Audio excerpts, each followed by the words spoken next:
Good morning dear students. कैसे हैं आप सभी। उम्मीद है आप लोग अच्छे होंगे, घर में अच्छे से पढ़ाई कर रहे होंगे। क्लास 8 साइंस सब्जेक्ट में आज हम 9 चैप्टर पढ़ेंगे बच्चों। चैप्टर 9 में हम प्रकाश का अपवर्तन के बारे में पढ़ेंगे। बच्चों, हम पिछली कक्षाओं में प्रकाश का परावर्तन पढ़ चुके हैं। ठीक है, हम यहाँ पर प्रकाश का अपवर्तन के बारे में पढ़ेंगे। हम प्रकाश के परावर्तन से ये समझे थे बच्चों कि जब प्रकाश किसी चिकनी या समतल सतह पर पड़ती है और पुनः परावर्तित हो जाती है ना, उसी दिशा में पुनः परावर्तित हो जाती है, तो हम क्या कहते हैं, उन्हें प्रकाश का परावर्तन कहते हैं। पर यहाँ पर हम क्या पढ़ेंगे आज, प्रकाश का अपवर्तन। तो बच्चों, प्रकाश का अपवर्तन किसे कहते हैं? जब प्रकाश एक प्रकाशीय माध्यम से दूसरे प्रकाशीय माध्यम में जाता है तो वह दोनों माध्यमों के संपर्क तल की सतह से मुड़ता है ना। प्रकाश के इस तरह से मुड़ने को ही क्या कहा जाता है, अपवर्तन कहते हैं। ठीक है बच्चों, आप सभी समझ गए होंगे। जो अपवर्तन होता है वो क्या होता है, जो प्रकाशीय माध्यम होता है, जब प्रकाश किसी प्रकाशीय माध्यम से दूसरे प्रकाशीय माध्यम में जाता है ना, तो वह दोनों माध्यमों के संपर्क तल की सतह से क्या हो जाता है, मुड़ जाता है। तो प्रकाश की इस तरह से मुड़ने को ही क्या कहा जाता है, अपवर्तन। ठीक है बच्चों, तो आप परावर्तन और अपवर्तन में डिफरेंस समझ चुके हैं। अब हम पढ़ते हैं। आप जानते हैं कि समतल दर्पण किसी वस्तु का केवल एक ही प्रतिबिंब बनाता है। ठीक है बच्चों, जो हम समतल दर्पण देखते हैं उसमें यदि समतल दर्पण क्या करता है, किसी भी वस्तु का केवल एक ही प्रतिबिंब बनाता है। आपने पिछली कक्षा में कैलाइडोस्कोप, है ना, कैलाइडोस्कोप बनाकर देखा है। यदि दो समतल दर्पण एक दूसरे से समकोण बनाते हुए इस प्रकार रखे जाएं कि इनके किनारे आपस में मिले रहें, है ना। हमें क्या करना है बच्चों, जो दो समतल दर्पण हैं उन्हें एक दूसरे से समकोण बनाते हुए इस प्रकार रखना है कि इनके किनारे आपस में मिले रहें, है ना। उनके जो किनारा है वो आपस में मिले रहे, इस प्रकार से हमें उन्हें समकोण में रखना है। और इन दर्पणों के बीच एक वस्तु जैसे मोमबत्ती रख दी जाए, है ना।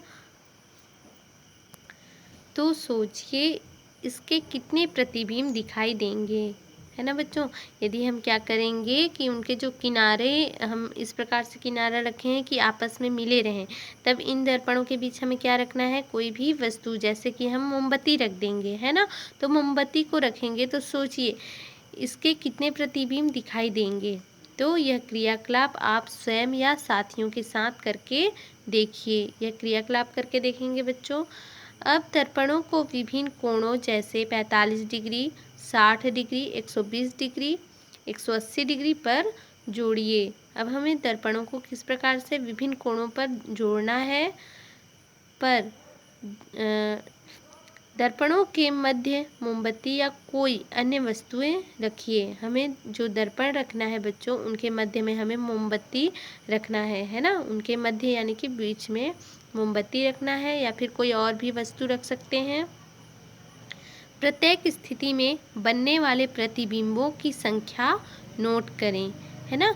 हमें प्रत्येक स्थिति में जो उनके प्रतिबिंब बनेगी बच्चों, उनकी संख्या को हमें नोट करना है।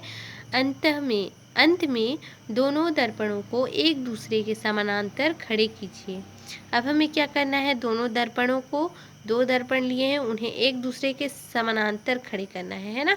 मतलब इस साइड एक दर्पण रख दिए और इस साइड, है ना, दोनों आमने सामने हमें समानांतर खड़े रखना है। और अब देखिए मोमबत्ती के कितने प्रतिबिंब बनते हैं। एक दूसरे से किसी कोण पर रखे दर्पणों द्वारा अनेक प्रतिबिंब के बनने की धारणा, जिसे हम कहते हैं बहु प्रतिबिंबों का बनना, का उपयोग कर भांति भांति के आकर्षक पैटर्न बनाए जाते हैं। इनका उपयोग वस्त्र उद्योग में डिज़ाइन बनाने के लिए किया जाता है ना। जो इस प्रकार से बहु प्रतिबिंबों का जो बनना होता है बच्चों, प्रतिबिंब बनता है बहुत सारा, उसका उपयोग कहाँ करते हैं, आकर्षक पैटर्न बनाने के लिए और वस्त्र उद्योग में डिज़ाइन बनाने के लिए इनका उपयोग किया जाता है। आप यह भी जानते हैं कि जब प्रकाश की किरणें किसी चमकदार सतह पर पड़ती है ना, जब प्रकाश की किरणें बच्चों कहाँ पड़ती है, चमकदार सतह पर, तब वे परावर्तित हो जाती है ना।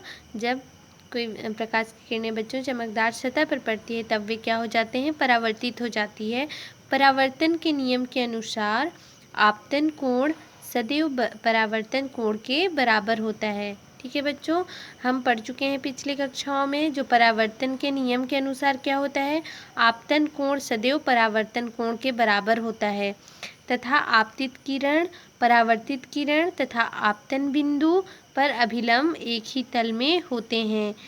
क्या आप बता सकते हैं कि प्रकाश की किरणें जब पानी से गुजरती है तब क्या होगा?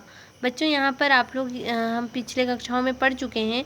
आप लोग को एक बार और डायग्राम के थ्रू बता दूं कि जैसे परावर्तन के जो नियम होते हैं वो किस प्रकार से आपतन कोण और जो परावर्तन कोण है वो सदैव बराबर होते हैं। बच्चों यहाँ पर आप लोग देख रहे हैं ये क्या है, मान लो एक चिकनी समतल दर्पण है ना। जब आपतित किरण, जो किरण इस दर्पण पर पड़ता है तो वो किरण क्या हो जाती है, फिर से परावर्तित हो जाती है ना। जब किरण समतल दर्पण पर पड़ता है तो वो किरण क्या हो जाती है, परावर्तित हो जाती है। और हम क्या पढ़े बच्चों की आपतन बिंदु, अभिलंब और परावर्तित है ना, ये सदैव बराबर होते हैं। जैसे यहाँ पर देखिए परावर्तन के नियम के अनुसार आपतन कोण सदैव परावर्तन कोण के बराबर होते हैं। तो यहाँ पर हम देखते हैं जो आपतन कोण है बच्चों वो जो परावर्तन कोण है उनके बराबर होते हैं। यदि हम इसके कोण को नापें, आपतित किरण वाले आपतन कोण को नापें तो ये मान लो 30 डिग्री है तो 30 अंश है, तो ये भी क्या होगा, जो परावर्तित किरण को यदि हम उनके कोण को नापेंगे तो ये भी 30 अंश का होता है ना। और ये जो मध्य बिंदु है अभिलंब, ये भी दोनों कोणों के बराबर होता है। ठीक है, दोनों परावर्तन कोण के बराबर होता है तथा आपतित किरण, परावर्तित किरण तथा आपतन बिंदु पर अभिलंब एक ही तल में होते हैं। इस प्रकार से ये देखो यहाँ पर जो है एक ही तल में होते हैं, है ना। ये आपतन कोण और परावर्तन कोण और अभिलंब, ये जो बिंदु है मध्य बिंदु, ये एक ही तल में है। इस प्रकार से आप लोग समझ सकते हैं। अब देखते हैं बच्चों, क्या आप बता सकते हैं कि प्रकाश की किरणें जब पानी से गुजरती है तब क्या होता है ना। जब प्रकाश की किरणें बच्चों पानी से गुजरती है तब क्या होता है। तो हम देखते हैं बच्चों 9.1 अपवर्तन, है ना। अब हम किसके बारे में पढ़ रहे हैं, अपवर्तन। तो पारदर्शी पदार्थ जैसे हवा, पानी, कांच आदि से हम आर पार दिखाई देता है, हमें आर पार दिखाई देता है। बच्चों हम जो पारदर्शी पदार्थ होता है, हवा होता है पारदर्शी, है ना, पानी भी होता है, कांच भी होता है। तो हम इन चीज़ों से आर पार देख सकते हैं आसानी से। क्यों देख सकते हैं बच्चों, क्योंकि प्रकाश किरणें इनमें से आसानी से पार हो जाता है। ऐसे पारदर्शी पदार्थों को प्रकाशीय माध्यम कहते हैं। प्रकाशीय माध्यम सघन जैसे कांच और पानी या विरल जैसे हवा हो सकते हैं, है ना।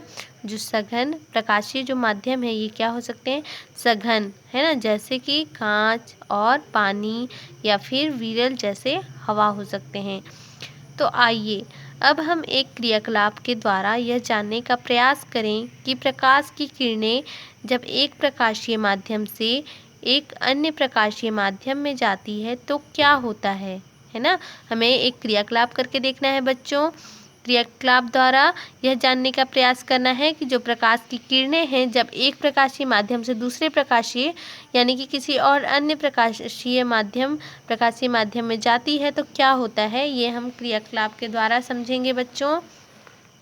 यहाँ पर हम देखते हैं क्रियाकलाप 1 में आवश्यक सामग्री में हम लेंगे एक फुट्ठा लेंगे, कांच का गिलास लेंगे, पानी लेंगे, पीन और 1 चम्मच दूध लेंगे। ठीक है, कांच के गिलास को पानी से आधा भरें। हमें कांच के गिलास को पानी से आधा भरना है व उसमें 1 चम्मच दूध मिला दीजिए, है ना, या मिला देंगे। 1 चम्मच हम उस काँच के गिलास में जो पानी डाले हैं, आधा भरे हैं पानी से गिलास को, उसमें हमें क्या करना है, 1 चम्मच दूध मिला देना है और पानी दूधिया हो जाएगा। तब हम देखेंगे पानी कैसा हो जाएगा, दूधिया हो जाएगा। फुट्ठे में पीन से एक छेद कर लें। हमें फुट्ठे में पिन से एक छेद कर लेना है। यहाँ पर आप लोग डायग्राम के थ्रू भी समझ सकते हैं, है ना। ये हमारा कांच का ग्लास है जिसमें हम पानी डाले थे और इस पानी में हम 1 चम्मच दूध मिला दिए हैं, जिससे पानी कैसा हो गया है, दूधिया हो गया है। ये क्या है, माध्यम परिवर्तन के कारण प्रकाश का मुड़ना। ठीक है, माध्यम, किसी भी माध्यम के द्वारा प्रकाश जो परिवर्तन होता है, प्रकाश किस प्रकार से मुड़ता है, इसको हम डायग्राम के थ्रू समझ सकते हैं बच्चों। ये क्या है, फुट्ठा है ना, जिसमें एक छेद किया हुआ है। तो हम देखते हैं बच्चों, फुट्ठे में पिन से एक छेद कर लें। अब किसी प्रकाश स्रोत के प्रकाश को फुट्ठे पर इस प्रकार व्यवस्थित करें कि उसमें बने छेद से निकलने वाली प्रकाश की किरण गिलास में पानी की सतह से टकराए। गिलास को ऊपर से देखने पर दूधिया पानी में से गुजरती हुई प्रकाश की किरण दिखाई देगी, है ना बच्चों। यदि हम इस फुट्ठे को ऐसी जगह पे रखना है जहाँ प्रकाश की किरण, हम क्या किए हैं, इस जो फुट्ठे हैं इसमें हम पिन के द्वारा छेद कर दिए हैं और गिलास को ऐसे जगह रखे हैं जहाँ से जो प्रकाश की किरण आ रही है ना, वो इस छेद से होते हुए इस जो दूध है, ये पानी में जो दूधिया पानी है इसमें से होता हुआ गुजरे। हमें ये देखना है कि जो प्रकाश स्रोत के प्रकाश को फुट्ठे पर इस प्रकार व्यवस्थित हमें करना है कि उसमें बने छेद से निकलने वाली जो प्रकाश की किरण है बच्चों, वो गिलास में पानी की सतह से टकराएगा, है ना। तो गिलास को ऊपर से देखने पर दूधिया पानी में से गुजरती हुई जो प्रकाश की किरण है वो हमें दिखाई देगी। ठीक है, गिलास से प्रकाश की किरण के पथ को ध्यान से देखिए। हमें क्या करना है, जो गिलास से प्रकाश की किरण के पथ को ध्यान से देखना है।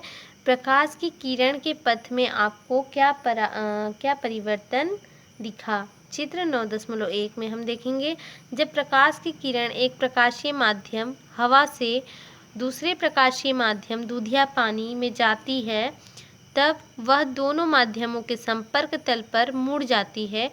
माध्यम परिवर्तन के कारण प्रकाश के इस तरह से मुड़ने को ही क्या कहा जाता है बच्चों, अपवर्तन कहते हैं, है ना। याद रखेंगे। हम एक बार और देखते हैं, यहाँ पर देखिए बच्चों, है ना, जब प्रकाश की किरण एक प्रकाशीय माध्यम यानी कि हवा से, है ना, हवा से दूसरे प्रकाशीय माध्यम यानी दूधिया पानी, ठीक है, दूधिया पानी में जाती है, दूसरे प्रकाशीय माध्यम में जाती है, तब वह दोनों माध्यमों के संपर्क तल पर क्या हो जाती है, मुड़ जाती है। यहाँ पर आप लोग देख रहे हैं थोड़ा सा मुड़ा हुआ दिख रहा है ये, है ना। यहाँ से जब हवा के माध्यम से जाती है और दूधिया पानी से होके जब गुजरती है, तो वो जो किरण होती है बच्चों, वो क्या हो जाती है, मुड़ जाती है। कहाँ से मुड़ती है, दोनों माध्यमों के तल से, है ना। जब दोनों माध्यमों के संपर्क तल पर क्या हो जाती है, वो मुड़ जाती है। माध्यम परिवर्तन के कारण, है ना, माध्यम क्या हो जाता है, इसका परिवर्तन हो जाता है। पहले हवा का माध्यम रहता है, हवा से फिर दूधिया पानी वाला माध्यम, है ना, दूसरा प्रकाशीय माध्यम हो गया। फिर अब ये दोनों तल के संपर्क में आने से ये क्या हो जाता है, फिर से ये माध्यम परिवर्तन हो जाता है। तो माध्यम परिवर्तन के कारण प्रकाश के इस तरह से मुड़ने को ही क्या कहा जाता है बच्चों, अपवर्तन कहते हैं, है ना। अब हम पढ़ेंगे बच्चों क्रियाकलाप 2, जिसमें हम आवश्यक सामग्री में एक कटोरी लेंगे, सिरका लेंगे, 1 गिलास पानी लेंगे, है ना। तो देखते हैं, एक कटोरी में सिक्का रखिए। यहाँ पर आप डायग्राम के थ्रू समझेंगे। चित्र दिया हुआ है 9.2, सिक्के का सतह से ऊपर उठा हुआ दिखना, है ना। जो ये हम सिक्का लिए हैं वो सतह से ऊपर उठा हुआ दिख रहा है। हम इसका क्रियाकलाप करके देखेंगे बच्चों कि एक कटोरी में सिक्का रखिए। हम एक कटोरी लिए हैं, उसमें क्या किए हैं, एक सिक्का रखे हैं। कुछ दूर हटकर एक आंख बंद करके अपने सिर को इतना झुकाएं कि सिक्का, यहाँ पर भी सिक्का बोला हुआ था, यहाँ सिक्का है बच्चों, सिरका बोली थी, है ना, वो गलत है। कटोरी लिए हैं, सिक्का लिए हैं, एक गिलास पानी लिए हैं, है ना। तो यहाँ पर हम क्या देखते हैं बच्चों, हमें एक आँख को बंद करके देखना है। सिर को इतना झुकाइए कि सिक्का कटोरी के किनारे से नीचे दिखना बंद हो जाए, है ना। हमें अपने सिर को इतना झुकाना है बच्चों कि जो सिक्का है कटोरी के किनारे से नीचे दिखना बंद हो जाए। यानी अब सिक्के से आने वाली प्रकाश किरणें आप तक नहीं पहुंच रही है ना। जो सिक्के से आने वाली जो प्रकाश किरणें आप तक नहीं पहुंच रही है क्योंकि बीच में कटोरी की दीवार आ गई है। तो चित्र 9.2 में हम देख रहे हैं बच्चों, जब हम एक आंख से देखते हैं, एक आंख को बंद करके देखते हैं, तो देखिए किस प्रकार से जो सिक्के हैं, है ना, तो कटोरी के किनारे से नीचे दिखना बंद हो जाता है। ठीक है, जो सिक्का है, यानी अब जो सिक्के से आने वाली जो प्रकाश है बच्चों, प्रकाश की किरण, है ना, आप तक नहीं पहुंच रही है, हमारे आँखों तक वो नहीं पहुंच रही है क्योंकि बीच में क्या है, कटोरी की दीवार आ गई है ना। यहाँ पर कटोरी की दीवार आ गई है, इसलिए हमें नहीं दिखाई दे रही है। अब इस स्थिति में अपने साथी से कहिए कि वह कटोरी में पानी धीरे धीरे इस प्रकार डाले कि सिक्का अपने स्थान से सरकने ना पाए, है ना। अब हमें क्या करना है, उस कटोरी में पानी डालना है, धीरे धीरे डालना है। क्यों धीरे धीरे डालना है, क्योंकि जो सिक्का है वो अपने स्थान से कहीं सरके ना, इस प्रकार से हमें धीरे धीरे डालना है। आप भी अपने जगह से ना हिलें और गर्दन ना आँख को, जो गर्दन है वह आँख को स्थिर रखें, है ना, हमें स्थिर रखना है। क्या अब सिक्का दिखने लगा? तो हम देखते हैं बच्चों, अभी तक वो सिक्के से आने वाली प्रकाश किरणों को कटोरी की दीवार रोक रही थी, है ना। हम देख रहे थे बच्चों कि जो सिक्के से प्रकाश की किरण आ रही थी वो कटोरी की जो दीवार है वो ही रोकी थी। परंतु कटोरी में पानी डालने के बाद ऐसा क्या हुआ कि सिक्का आपको दिखने लगा? जब हम कटोरी में पानी डाले बच्चों तो हमें वो सिक्का दिखने लगा। तो किस प्रकार से आप लोग यहाँ पर डायग्राम के थ्रू देखेंगे, यहाँ पर जो किरण है बच्चों, इस प्रकार से जो ये सिक्के का प्रतिबिंब बना हुआ है ये हमें स्पष्ट रूप से दिखाई दे रहा है। और पहले क्या था, जब पानी नहीं डला था, जो सिक्का था वो हमें नहीं दिखाई दे रहा था क्योंकि इस प्रकार से सिक्का नीचे की ओर और दीवार, जो गिलास का दीवार है वो छेद दे रहा था, है ना, जिसके कारण से दिखाई नहीं दे रहा था। जब पानी डाले तो वो सिक्का दिखने लगा। तो क्यों दिखने लगा बच्चों, ये हम देखेंगे।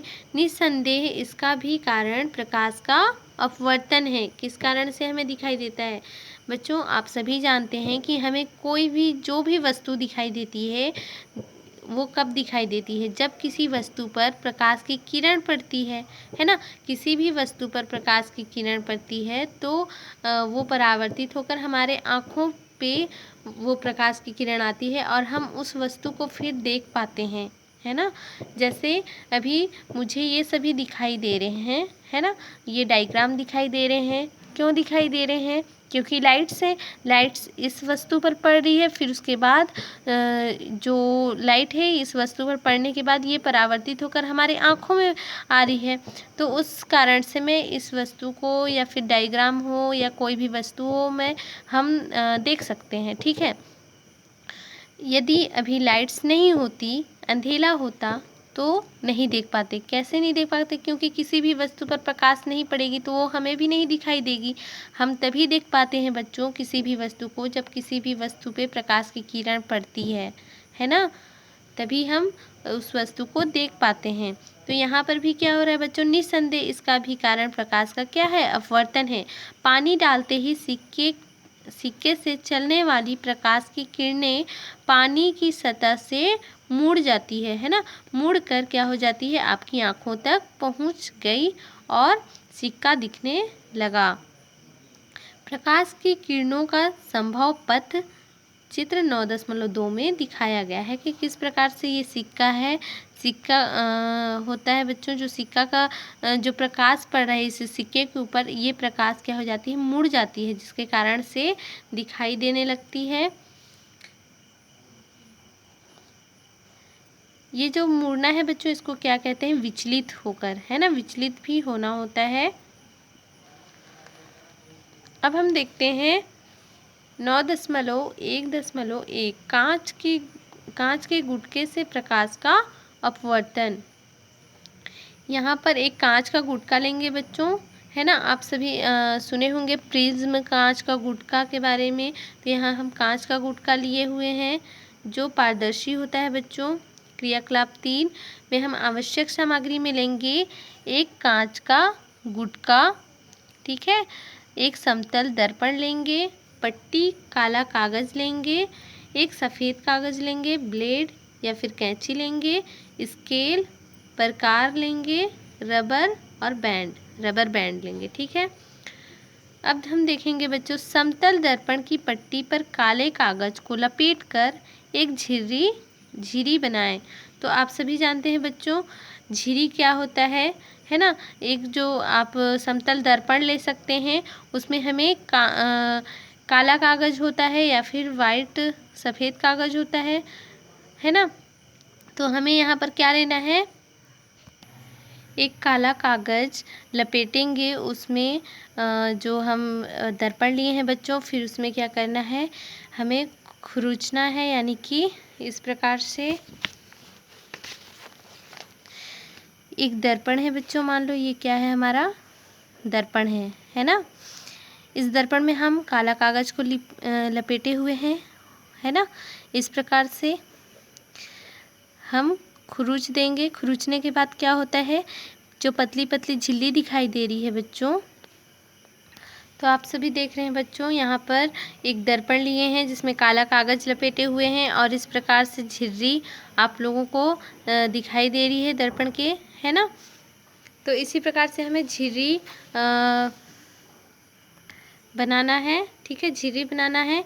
एक मेज या फिर समतल जो फर्श है, फर्श पर सफ़ेद कागज़ को इस तरह से जमाएं, है ना। इस तरह से जमाएं कि समतल दर्पण को धूप में रखने पर झिर्री से परावर्तित होने वाली किरण कागज़ पर पड़े, है ना। जो झिर्री है बच्चों, उसमें जो किरण पड़ेगी वो क्या होगी? परावर्तित होने के बाद वह किरण सफ़ेद कागज़ पर पड़ना होगा, है ना। यानी कि सफ़ेद कागज़ पर पड़ेगा तो सफ़ेद कागज़ पर छाया करने से प्रकाश की किरण और भी स्पष्ट दिखाई देगी, है ना। जो बच्चों सफ़ेद कागज़ पर जो छाया पड़ेगा तो उससे हमें प्रकाश की जो किरण है और भी स्पष्ट दिखाई देगी। इसीलिए हम क्या करते हैं? एक समतल जो दर्पण होता है उसे काला कागज़ से लपेटेंगे और उसमें झिर्री हम बनाएंगे और वह झिर्री को इस प्रकार से हम रखेंगे। एक सफ़ेद कागज़ भी रखेंगे कि जो प्रकाश की किरण है वह जब परावर्तित होगी, है ना। जो समतल दर्पण है बच्चों, उसे हमें धूप में रखना है और धूप में रखने पर क्या होगा? झिर्री से जो किरण परावर्तित होने वाली जो किरण है वो सफ़ेद कागज़ पर पड़े, है ना। तो सफ़ेद कागज़ पर जितना छाया बनेगा हमें उतना ही स्पष्ट रूप से दिखाई देगा प्रकाश का किरण, ठीक है। तो यहाँ पर आप लोग देख सकते हैं, यहाँ पर क्या है? समतल दर्पण लिए हुए हैं, ठीक है। और ये हम कांच का गुटका लिए हुए हैं और प्रकाश का हम अपवर्तन देख रहे हैं, किस प्रकार से अपवर्तन है ये प्रकाश का। अब सफ़ेद कागज़ पर कांच का गुटका इस प्रकार रखें कि प्रकाश की किरण उसकी लंबी सतह पर आपतित हो, है ना। हमें क्या करना है? जो सफ़ेद कागज़ है बच्चों, वो कांच का गुटका कागज़ पर हमें कांच का गुटका को रखना है ना। सफ़ेद कागज़ पर कांच का गुटका रखना है और इस प्रकार से रखना है कि प्रकाश की किरण उसकी लंबी सतह पर आपतित हो, है ना। कांच के गुटके की आकृति पेंसिल से कागज़ पर बना लें। हमें क्या करना है? जो कांच के गुटके हैं उनकी आकृति को पेंसिल से कागज़ पर बना लेना है। वह प्रकाश किरण के आपतन बिंदु पर निशान भी लगा लें। हमें क्या करना है? जो प्रकाश की किरण है आपतन बिंदु पर हमें निशान लगा लेना है और चित्र 9.3 के समान आपतित किरण को ए बी व आपतन बिंदु को ओ नामांकित करना है, यानी कि नाम देना है। और कांच के गुटके की सतह को ओ पर लंब रेखा M1 M2 भी खींच लें। तो हम आइए डायग्राम के थ्रू समझते हैं। ए बी आपतन, यहाँ पर आप लोग देख रहे हैं बच्चों, आपतन जो आपतित किरण है इसे हम ए और बी नाम दिए हुए हैं। ये हमारा आपतन बिंदु है बच्चों, है ना। आपतन बिंदु को हम ओ नाम दिए हैं और आपतन बिंदु से ओ नाम से रेखा से गुजरते हुए जो जा रहा है उन्हें हम क्या कह रहे हैं, M1 और M2 नाम दिए हुए हैं। ये लंब रेखा है बच्चों, जो कांच के गुटके हैं उससे गुजरते हुए लंब रेखा है ना। तो बच्चों हम ये देख चुके हैं कि जो आपतित किरण है उन्हें हम ए नाम दिए और बी नाम दिए हैं और आपतन बिंदु को हम ओ नाम दिए हैं, है ना। और कांच के गुटके की सतह ओ से ओ पर लंब रेखा M1 M2 भी हम खींच लिए हैं, है ना। अब क्या करेंगे, अब कांच के गुटके को वापस उसके स्थान पर रखकर समतल दर्पण की सहायता से प्रकाश किरण ए बी रेखा की दिशा से आपतन बिंदु ओ पर डालिए, है ना। अब हमें क्या करना है बच्चों, जो प्रकाश की सहायता हमें क्या करना है, प्रकाश की सहायता से किरण ए बी रेखा की दिशा से आपतन बिंदु ओ पर डालना है और समतल दर्पण को उसी स्थिति में रखने पर आप पाएंगे कि प्रकाश किरण ए बी आपतन बिंदु ओ से कांच में प्रवेश कर सीधी रेखा में बिंदु पी तक पहुंचती है।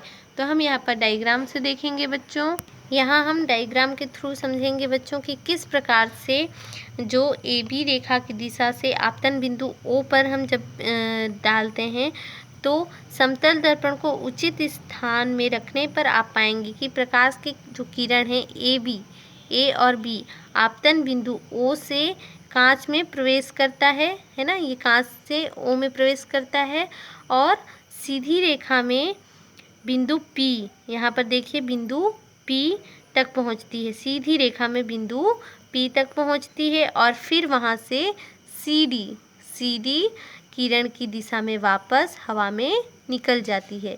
तो यहाँ पर हम देख रहे हैं बच्चों, पहले कांच में प्रवेश करती है जो कांच की गुटके हैं और उसमें से होते हुए फिर सीधी रेखा में क्या होता है, हवा में निकल जाती है वह रेखा, है ना, वह किरण। अब हम देखेंगे बच्चों, बिंदु पी तक पहुंचती है और फिर वहां से सीधी किरण की दिशा में वापस हवा में निकल जाती है। ए बी किरण को स्थिर रखते हुए अपने साथी की मदद लेकर निर्गमन बिंदु पी व निर्गमन किरण पर सी व डी बिंदु पर निशान लगाइए। तो यहाँ पर हम निर्गमन बिंदु पी, है ना, और निर्गमन बिंदु हम सी और डी पर निशान लगा लिए हैं यहाँ पर। अब हमें क्या करना है, गुटका हटाकर बिंदु ओ व बिंदु पी को तथा बिंदु पी व बिंदु सी को सरल रेखा में जोड़ना है। तो हम यहाँ पर जोड़ लिए हैं बच्चों, बिंदु ओ से पी और पी से सी डी रेखा को एक सरल रेखा में हम इस प्रकार से पी और सी डी रेखा को जोड़ लिए हैं, है ना। अब हम देखते हैं, बिंदु पी पर लंब N1 और N2 भी खींच लीजिए, है ना। तो हम बिंदु पी पर N व N2 भी रेखा खींच लिए हैं। आपके प्रयोग का चित्र दिए गए चित्र 9.3 जैसा बन जाएगा। तो यहाँ पर दिए गए चित्र 9.3 के जैसा बन गया है बच्चों। आप लोग देख सकते हैं, जब हम जोड़ देते हैं एन पी बिंदु और सी डी और ओ बिंदु, जो प्रकाश की किरण सीधी रेखा में आकर हवा में निकल जाती है, यानी कि कांच के गुटके में जब प्रवेश करती है और वे कांच के गुटके से बाहर हवा में निकल जाती है और हम उस पी बिंदु को में N1 और N2 में सीधी रेखा खींच लेते हैं। तो बच्चों हम देखते हैं 9.3 जैसा हमारा डायग्राम बन जाता है। यह चित्र हमें यह बताता है कि आपतित किरण ए बी आपतन बिंदु ओ पर हवा से कांच में प्रवेश करने पर लंब M1 M2 की ओर झुकती है। तो हम देखते हैं बच्चों, जब ए बी हवा के माध्यम से कांच में प्रवेश करती है, ठीक है, जब कांच में प्रवेश करती है तो जब वो कांच में प्रवेश करती है तो वो थोड़ा झुक जाती है ना, जिसे हम M1 और M2 नाम दे देते हैं। और OP रेखा की दिशा में अपवर्तित किरण के रूप में आगे बढ़ती है ना। OP यहाँ पर आप लोग देख सकते हैं O और P। OP रेखा की दिशा में अपवर्तित किरण के रूप में आगे बढ़ती है। इस किरण को OP का बिंदु P पर कांच से हवा में प्रवेश करने पर पुनः अपवर्तन होता है और अब वह किरण CD की दिशा में कांच से निर्गमन करती है ना, फिर से गमन करती है। तो CD रेखा में फिर से निर्गमन की है बच्चों। यहाँ पर दूसरी बार बिंदु P पर अपवर्तन के समय किरण OP आपतित किरण बन जाती है और निर्गमन किरण CD है ना, आपतित किरण OP बन जाती है।